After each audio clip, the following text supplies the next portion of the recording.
Broadcasting from North Myrtle Beach, South Carolina, TGD Radio presents Golf Rap, sponsored by Myrtle Beach Golf Authority. Let's go while we're young. So who's the host of the show?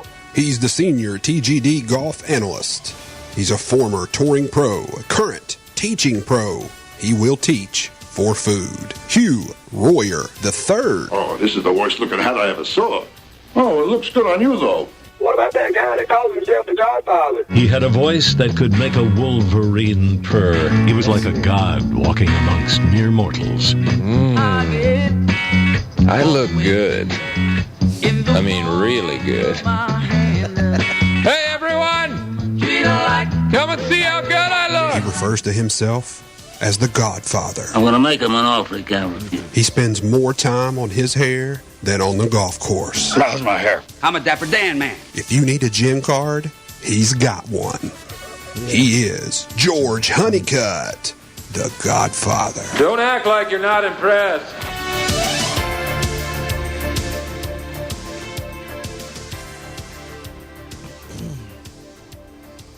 And good morning, golfing world. Welcome to Monday Morning Golf Rap here on TGD TV and TGD Radio. We want to welcome you in another exciting day in the world of golf. It was a fantastic weekend.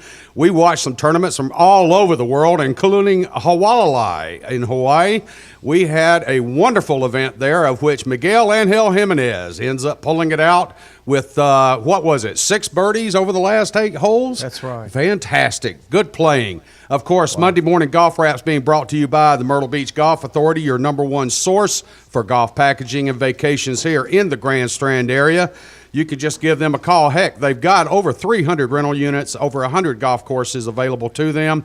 It's the seaside golf capital of the world, so just give Kathy Ziegler a call. She's the golf director, or her assistant, Karen Gilman. You can reach them at 888-272-7263. And, of course, myrtle-beachgolf.com. That's the way you can get to them on the internet, myrtle-beachgolf.com. Right. Well, folks, with me today, I've got 2 very special guests. Of course, you'll notice HR3's absent. He's feeling a little bit under the weather. But in his place, we have the one and only, a buddy of mine that is a PGA professional here in the area. He is currently an instructor at the PGA Superstore in the south area of Myrtle Beach, down at the big store. And he's also an employee there at Barefoot. And we're talking about the one, the only, Mr. Jim Merriman. Welcome, Jim. It's hard to answer that after that introduction. Thank you, George. It's good to have you on. Are you're not going to pass out, are you? Okay. I'm nervous. Take First deep tee breaths. And with you, a good friend of yours and a gentleman that I've met actually a couple of years ago. Sure have, George. Yeah, a couple of years ago. We're speaking to Mr. Joe Gray, WBAG. He owns and operates WBAG, which is an AM station in Burlington, North Carolina, which just happened to win the 2014 AM station, beach station of the year. Is that right? It's a Cammy Award. The Cammy Awards this past, just a few months ago, they had the awards here at the Alabama Theater, and I'm very fortunate to have a great staff at WBAG. I've got 2 Hall of Famers. That's how old they are. That's how old you got to be at work at WBAG.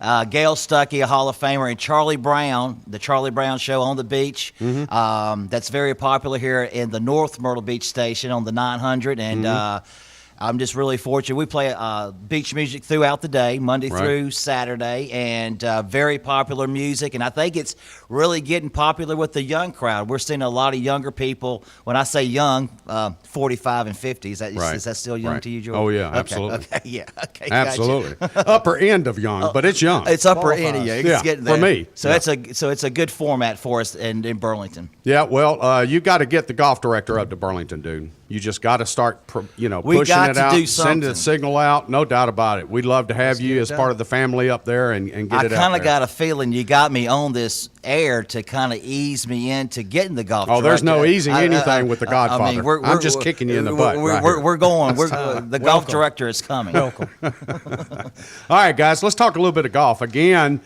Miguel Angel Jimenez has only played 3 senior tour events since turning 50, and he's won 2. How about that's a pretty doggone good record when you're sitting there winning 80% of everything you play in. They made a comment. He's top 40. looking to be a Ryder Cup player for Europe, and he has goals. I mean, he's unlimited. Well, it's a shame that he's not going to. This will basically be his last Champions Tour event for about 7 months. Right. Mm-hmm. And that's a shame. It really is, because he really could come on here and give the likes of your Colin Montgomerys and several other players a real run for their money, because as far as lengthwise, he's one of the longer ones out there now at 50 on the Champions Tour. But, of course, he still believes he can play with the young guns, so he can still go out there with the flat bellies. Rocco Mediate playing in front of him last night on TV, though. Yeah. He outdrove him. It's good to see Rocco. It's good to see. He's just That's right. He's a fresh attitude on the Champions Tour. He's waving to everybody. He's smiling at everybody. He loves it. He has fun, and that's all that matters, you know.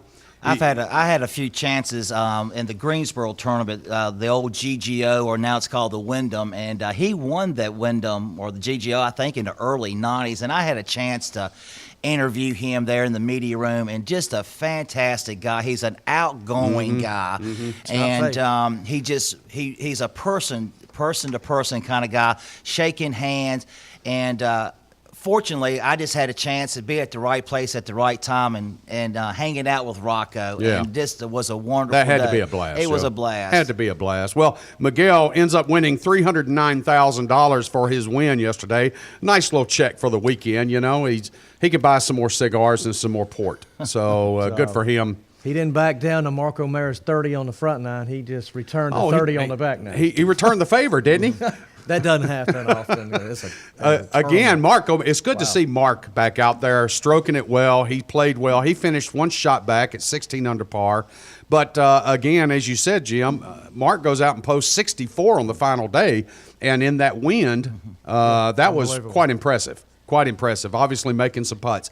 Good to see Freddie Couples finishing tied, or actually he was tied in third place all by himself at 14 under par. Freddie played well, was 64-66 the last 2 days. Rocco Mediate, as we mentioned, good to see him there. Wes Short Jr., Wes came out of nowhere and all of a sudden posted a score of 66 in the clubhouse and said, okay, guys, come catch me. You know, and so they had to actually play to, you know, get past some of these scores that were posted early. And then we have Bernhard Langer. Now, last year it was Bernhard Langer Champions Tour. That's what we deemed it to be. Yeah. Yes. You know, he won everything. And now this year he starts off Friday, looks like he's going like a house of fire. He's going to go ahead and put this thing 7, 8, 9 shots in the back of him. He's going to look at it in the rearview mirror. And then he gets to the par 5 and halfway through his round on Saturday, and what happens? He makes a 10. Lava rocks. A 10. Supreme confidence. Yeah, you Pull referred any that shot. off the air now. Explain what you mean by supreme confidence. He can hit any shot at any time, and he expects that he can pull that shot off. So after 2, he's still not going to take a penalty. He's going to keep trying. Right. He finally got it out.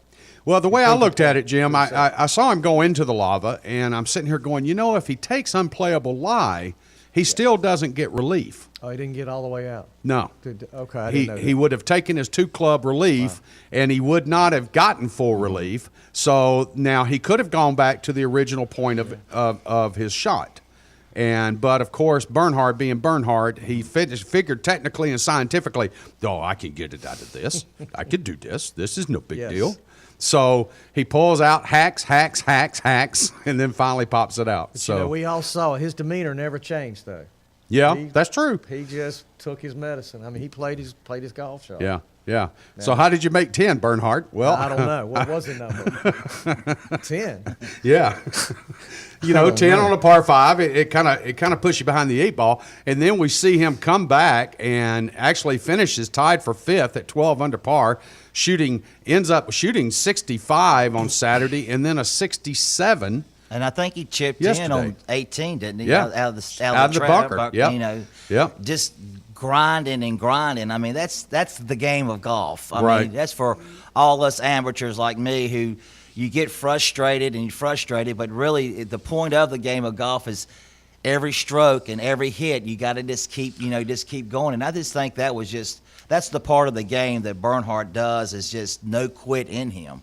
No, not at all. And I think the others actually kind of frown upon it because, several of them are out there just to have a good time and play with the buds and do this and pick up a check and get a sponsor and this, that, and the other. And Bernhard's out there to conquer the world. She's sure. And you can tell by watching the Champions Tournament, the guys, Jimmy and I were talking about it, watching the tournament yesterday. These guys have played golf together for years and years and years and years. And you can see that as they're walking down the fairways. And, they're congratulating each other. Hey, great shot, good shot, good shot, talking to each other. And that's a good part of the game, too. But still, all of them still have that burning desire inside. Oh, absolutely. Yeah. And that's an actual unique feature of the Champions Tour versus the PGA Tour is the interaction, the camaraderie, the discussions, the party and after hours, things of that sort. They're old school. Yeah, old school. And that's how they were brought up,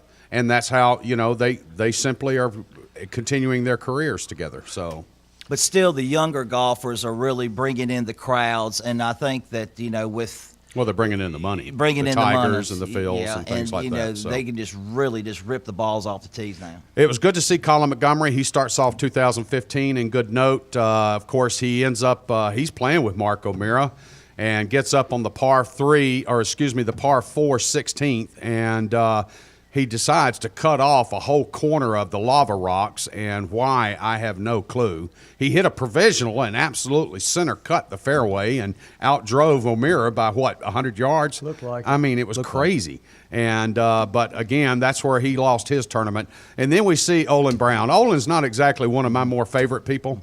I have actually been in a group. I was caddying for a guy that was paired with Olin at the U.S. Senior Open a couple years ago. And Olin's just not the most personable person. Sure. You know what I mean?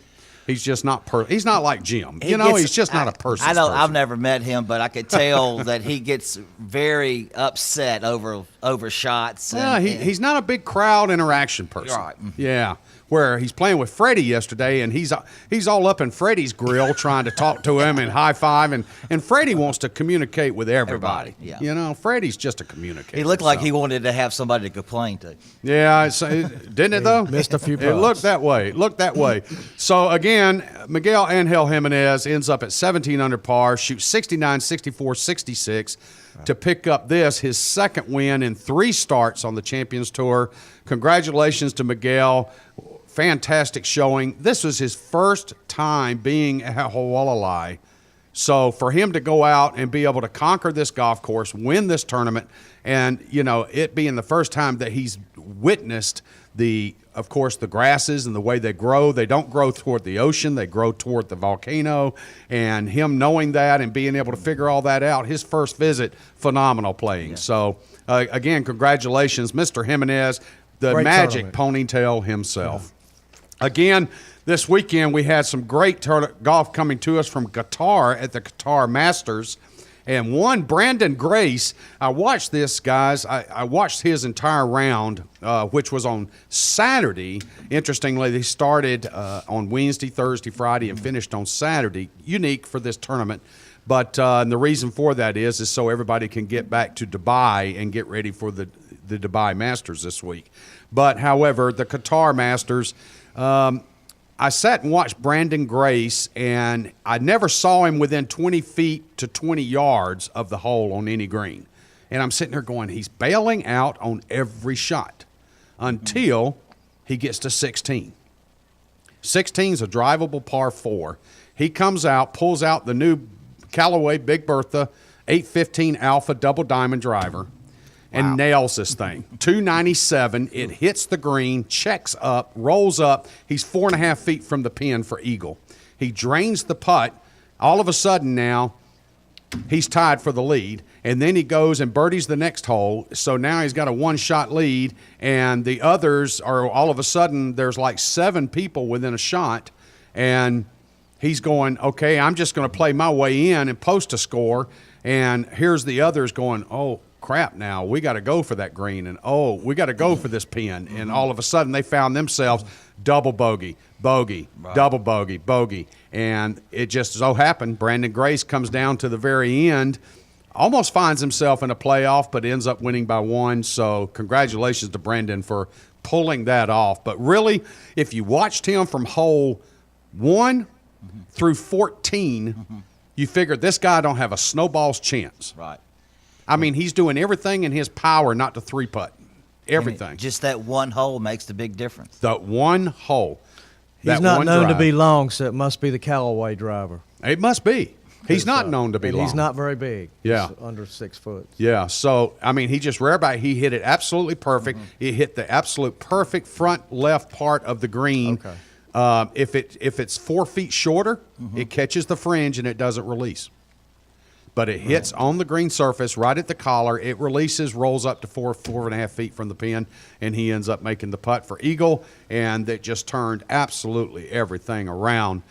This is his 6th win on the European Tour. So congratulations to Brandon. I mean, he's a consistent, steady player, but he's just not one of those name brand figures. You hear Brandon Grace and you think, isn't that a guy in putting, makes putters? Is that what it is? Bobby. Oh, that's Bobby. right. It's Bobby. Hey, PGA. You get them mixed up. You see my point? Yes. You're sitting there going, did the guy I that think makes Bobby putters Grace, go out and Bobby start playing? Grace is probably Yeah. more well known. He's probably more well known. Gregory Bourdais went out 6 under 30 on the front 9 on Saturday, the final day. And then all of a sudden gets on the back and he just falls apart. I mean, just the wheels came off, the radiator hose fell out, the radio shorted out. 40, 41? Yeah. Yeah? Yeah, he Wow. just fell That's absolutely what falling apart. apart for me is. Is that what it is? But mean, I know you do. You and Hugh, dink and dunk. Dink and dunk. I'm one of those. Well- Accurate and adequate. Of course, Brandon Grace wins at 19 under par. Mark Warren at 18 under finishes very well. Bernd Wiesberger, he what a big dude he is. 6'4", weighs about 215, and just absolutely pounds the golf ball. He finishes at 17 under par in 3rd place. Eddie Pepperell finishes 4th at 16 under. Bjorn An is at 15 under, great-looking Korean. He's actually older than you think. He's 32 years old. But when you look at him, he doesn't look a day over 12. Oh, wow. But he's rather a big guy, 6 foot tall, a couple of 100 pounds. So you sat and see all these guys that at one point in time. Well, the scores really dictate where this. At one point in time, there were 7 guys either tied for the lead or one shot back. So this was coming down a horse race, Right. no doubt about it. So Brandon Grace ends up pulling it off with his spectacular shot on 16, the par 4, and then he just absolutely shut the door on 17 and 18 coming into the house to pick up his 6th tournament on the European Tour. So congratulations to Brandon Grace. Now, also going on this this week, and of course we're got to skip out to La Quinta, California, and we got to talk a little bit about Bill Haas. And Bill Haas is just one of those guys I hate talking about. I don't know what it is. Bill, he's just there, He's like his dad, kind of quiet, Wake Forest, just not outspoken. And he just all of a sudden, it looked like yesterday, he actually, interestingly, called his wife on Wednesday. He got a lesson. He said that he was either hitting the hosel or hitting the toe on every swing. Right, yeah. And he got a lesson from Harmon, and he called his wife and said, honey, I don't even think I'm going to be able to post a score on day 1. I'm probably going to walk away. Yeah. I'll be packing the bags up. I'll be home soon. He wasn't even going to play. Yeah. Hot He putter thought about, changes attitudes. Well, hot putters. He said that he kept in mind Yes. what Butch had told him on Wednesday. And he said in the Pro-Am, he hit it horribly. He said then Butch got him on the range after the Pro-Am and said, look, you need to do this and this. And he said, I took those 2 swing thoughts, and it got me through the entire 4 days. And did Butch send him a bill after that one, too? Oh, Butch. He's, yeah. Yeah, he got the bill, too. He quietly got the bill to him. Yeah, quietly. I mean, Bill's not going to promote that, but he quietly got the bill to him. So Bill Haas ends up picking up his 2nd Humana Challenge, of course, in sponsorship with the Clinton Foundation. He ends up picking his 2nd win on that of this event, and shooting 22 under par. Charlie Hoffman finishes at 21 under, along with Brendan Steele, Sun Yoon Park, and Stephen Wheatcroft, and Matt Kuchar was my pick, guys. I had Matty Ice finishing this one up. They were all on the range waiting for a playoff. Yeah, especially there was about 4 or 5 out there, wasn't there? Yeah, exactly. They were all at 21 under. 21 under. And they were waiting for, especially after Bill Haas pushes his driver on 18 right. He's sitting on the lip of a bunker, and he's got to stand down in the bunker and then do the old shoulder height, type of let me just get it down the fairway type of swing, which you commented on earlier off air that that could have easily been snap hooked into the he water. Looked at it left-handed and backhanded, so he considered all shots. So it must have been that's as somebody's difficult as phone. it looked. My goodness, it's good stuff. Again, Kuchar, he really had this thing. I really thought Kuchar yesterday, if he goes out in, say, hole 7, hole 9, 11, 12, he misses putts inside of 6 feet.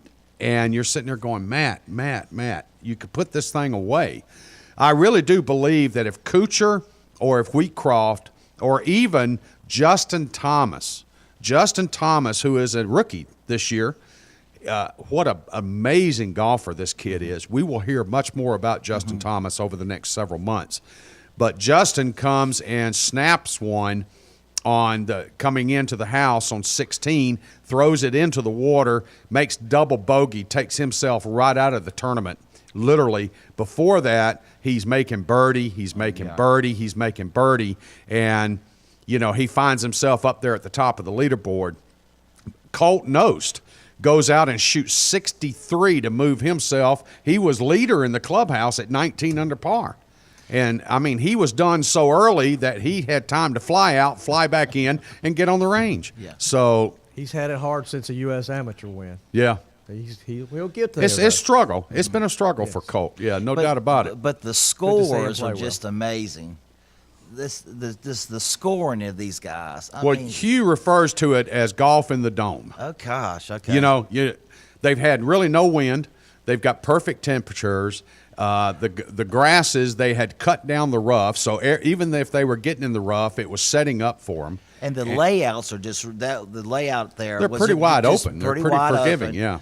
Unless you look at the private course and the Palmer private course, where those last 3 finishing holes, you got the 2 par 3s there. That's 17. That's a. Well, you got 15 and 17. Yeah. Right. It's a very intimidating with the cliff or the rock side there. Yep. Very small. I don't want to say small green, but your landing area is not very forgiving there. And then 16, you've got again the waterway there, where I believe they call that All-American Waterway. Is you've got to fly that, which is what caught Justin Thomas's shot. He had actually took an iron off the box to play safe, and he snapped it, which was his go-to swing. You want to say he really over-rotates and shuts that face down, much like the Merriman flail. Yeah, much like. I can hook it. Yeah. So he ends up trying to play safe, goes in a bunker, takes a wedge from 150-something, and thinking that he can just get it onto the front part of the green and it'll release. It doesn't, comes up short, goes into the water. I think he wanted to miss the bighorn sheep. There was a sheep. Intimidating. Yeah. It was like it was just a bad shot. It was a bad shot. And it ate all day long. Like you're saying. It didn't move. It just ate. It didn't move. Guys were sitting there going, "Okay, aim it at his butt," And we have alligators here. But watching the tournament yesterday, Jimmy has a huge TV that's the HD and the background, George, represent watching the waves and the splashing, and it was just from Hawaii. Yeah, it was just a great scene from those tournaments. Wow. Thanks for inviting me. It was a lot of fun. Next time. Yeah. Gotcha. So, again, Bill Haas ends up winning out at La Quinta. And, again, everybody is happy to see Bill win. Again, he's one of those quiet guys that just maybe will come back from the pack. Does this mean he needs to win a major? Yeah, probably. He's now got 6 PGA Tour wins since 2010. So it's probably time. He's, where would he actually play better? Would it be at Augusta? Would it be at a PGA? Probably at a PGA. His best finish so far is a tied for 12th at a PGA. So, again, you add Bill to the other list of names that have been around for several years and they haven't won a major championship. So who knows? He's got some great teachers, though. No doubt about that. But a great college career that he had at Wake Forest. Oh, yeah. He had And the legacy. I mean, with Grandpa, Dad, him, uncles, his brother, his uncles. Yeah. Premlin. That's a golfing family. I mean, he's a real a crowd pleaser in North Carolina when he comes back home. Yeah. I would imagine so, yeah. So, again, a lot of fun. I really thought Kuchar would pull it off, but, you can't finish up with a 67, especially after following that up. Saturday is really where he really lost the tournament. He ends up shooting 71 on Saturday. So, and at La Quinta, at these 3 golf courses that they use, you shoot 71 and you stepped yourself away from the field 5 shots minimum. Sure. So Patrick Reed. Yeah, as Hugh stated. And again, Patrick Reed finishes up with an even par yesterday. One other person, guys, I want you to pay attention to over the next several weeks, and someone I think is actually going to pick up a tour win real soon and should be watched actually for the majors, and that's one Mr. Ryan Palmer. Keep an eye on Ryan. Ryan goes out on Thursday, starts off a little slow with a 71, and then on Friday posts 61, and then he shoots 68, 69. So nice scoring for one Mr. Ryan Palmer, and he has lost some weight, much like Jason has. He has got a haircut, much like Jason has, and for whatever reason, his equipment change of late, he has picked up about 15 yards on his driver. And he was literally 82% drives in the fairway yesterday. So keep an eye on that. Ryan could definitely make this a very big year for him in 2015. But George, don't you think that the competition of golf now, I mean, it's on any given Sunday now that anybody can really just come through. Absolutely. I mean, it's just not like in the older days, Nicklaus or the Palmer. I mean, you got a group of guys that come in and week out. Absolutely.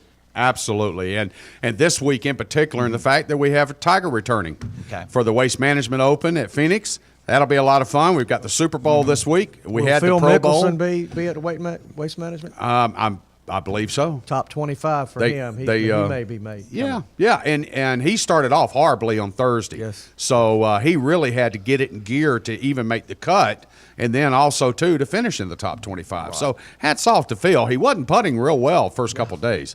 He was putting pretty bad. Yeah. So obviously he kind of got the feel back in his hands. And again, Phil deals with this arthritis. Guys, I mean, this is, it's nasty stuff. Yeah. So, I mean, for Phil just to even be at this highest level of competition still is a wonderful thing. Real quick before we break away, we've had a Robert Allenby site here. We have now found out that he was not leaving a restaurant, but leaving a strip club, and where he had run up a $3,400 bill at the strip club before the bashing happened. And we are at this point trying to determine, according to Allenby, he's not quite sure whether he got hit with a fist, a baseball bat, or a lava rock. He hasn't worked that out yet, but he's trying to get his memory back and determine which one just happened to jump up and smash him right in the face. So, again, we'll keep everybody up to date on TGD TV and TGD Radio on the Robert Allenby story, and we know that you are just sitting at the edge of your seats, beds, wherever you are, just wanting to know next what's going to happen with Allenby. So, again, he is going to be in Phoenix, so we'll look forward to see the scars out underneath the hat somewhere. So, Jim, thanks so much for joining us today on the program. You're welcome back anytime, dude, and you look good. You look marvelous. You know that? You're marvelous. And Mr. Gray, thank you for your time, sir. Thank you, George. And listen, y'all guys do a great job here. It's a beautiful facility that Jeff and all you guys have put together, and the more you promote about golf, to keep on doing. People will listen. We do this because we love it. You got to love it. TGD Radio and TGD TV are produced and broadcast by the Zeus Radio Network for thegolfdirector.com. When visiting The Golf Director, please be sure to navigate over to our featured course pages where you'll find up-to-date information about course conditions, specials, and much more. If you need any help with your next golfing vacation, you can just give us a call here at The Golf Director at 844-GO-GOLF-1. That's 844-464-6531. And remember, just ask for Dave. All of our TGD programming is archived for listening and viewing on demand. To catch up on any show that you may have missed, you can just go to thegolfdirector.com, click on the TGD Radio or the TGD TV tabs in the menu screen at the site. This is George Honeycutt, and on behalf of Jim Merriman, Mr. Joe Gray, our producers, Jeff and Big D, we want to thank you for tuning in. There's more TGD golf news and information coming up next.